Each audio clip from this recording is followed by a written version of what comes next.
Welcome back, class. This video will discuss today's entrance ticket questions and answers, so please pay close attention so you know how to complete the assignment. And feel free to pause and rewind the video as needed. Your first word is depth. Depth is the distance from near to far. As is displayed in this image below, we can see everything that's closest to us and we can see everything getting further away. And the reason for that will be discussed in the next slide. But again, your definition is the distance from near to far. Your follow-up question is, why is depth important to a viewer's understanding of space? So when a viewer looks at your artwork and they're trying to understand your space as a real space in the real world, why would depth be important?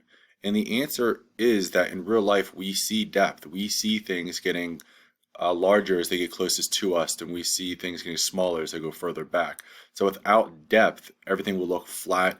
Everything will not look as realistic to our actual perspective that we see images and objects in everyday life.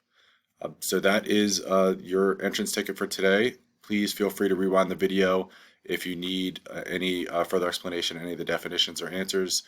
Please submit your entrance ticket at the end of this video, and I look forward to seeing the continuation of your projects and how they've come along today.